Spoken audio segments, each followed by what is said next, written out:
where Jaime's headed first. Is he headed for Jon and Daenerys because they're headed for White Harbor, or is he headed straight to Winterfell?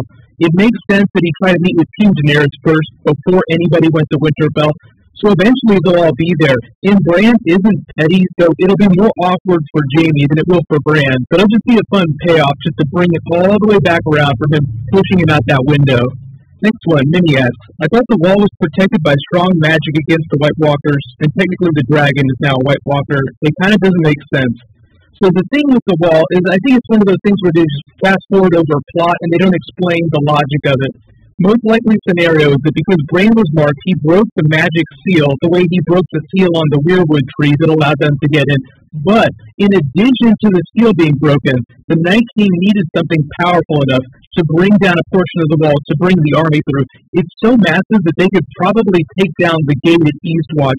But what happens is they have a mechanism for caving in that tunnel, so there'd be no way to get through for the army of the dead because they couldn't go around. Because like they said in the episode when Euron's like, can they swim? No, they can't swim. So I think just in service of moving things along as quickly as possible, they chose not to over-explain the logic of how the seal was broken.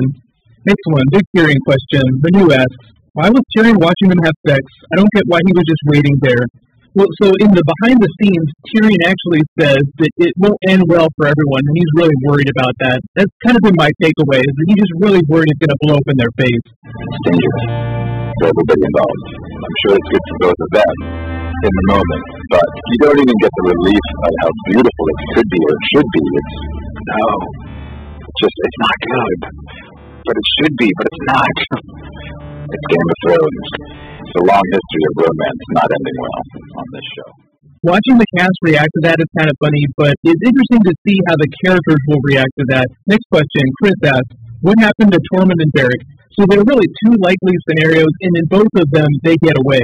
The first scenario is they just got down the wall before it actually came down, and they made it into the bay, or they just made it away. The second scenario is that they ran the other way along the wall to the next castle, and then made it down. So either way, they're going to be fine. But what they might do is they might have just gone back to Castle Black to tell Ed and all the other people, hey, you don't need to be here anymore because the army was way over Eastwatch. They're headed down to the last hearth. We need to rally with everyone else. Because Bran actually warned the Ravens. He saw the wall coming down. So presumably Bran's going to be the one to send the Ravens out. The wall has been breached. Everybody, grab your pants and then get your ass up here. Next question, Sheep asks, is Jaime still commander of the Lannister armies, or did he ride alone? And where the hell is Gendry? So as for Jaime, I definitely think that Jaime rode alone, because the Lannisters are loyal to Cersei, to the crown. So, maybe a handful of people, but I think it's mostly just him.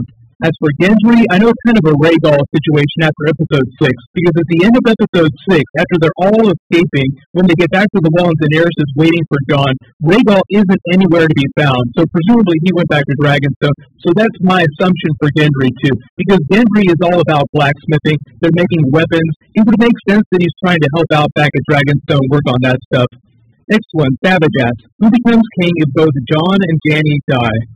So I'm assuming in your question that they make it to the Iron Throne, and then they both die, and there is no child, because their child, if they had one, would be the next king. What would probably happen next is in the name of sanity, they would call a great council, and they would appoint the new king. Because, Gendry does have a small claim if he's a bastard and gets legitimized, but that'd be like putting another Robert on the throne. But remember that Daenerys is all about putting someone who's best for the realm on the throne, so it wouldn't necessarily have to be someone who's related by blood to Jon or Dany. Next question, Jordan asks, did anyone think that when Maester Aemon died, he was talking about Jon, Aegon? So you're talking about Egg. So the Egg that he was actually talking about was his brother. There's a series of novellas that George R. Martin has written called Tales of Duncan Egg. Egg is the egg that Maester Aemon is talking about. His name was Aegon, but he had several other brothers. Maester Aemon was his older brother. Through circumstance, Maester Aemon became the next person in line for the throne, but he was studying to go to the Citadel, and he didn't want to start another Blackfire rebellion, another Targaryen civil war. So he abdicated his right for the throne, took the black, and it passed to his brother Aegon. So that's who the Egg is. So when he says, Egg, mother's calling you, he's talking about his brother Egg when they were little children, like before all this craziness happened. Next question, Fishplant says, Will Scolding was a really weird choice of actor to play Rhaegar Targaryen. I know a lot of people were talking about how he looked so close to Daenerys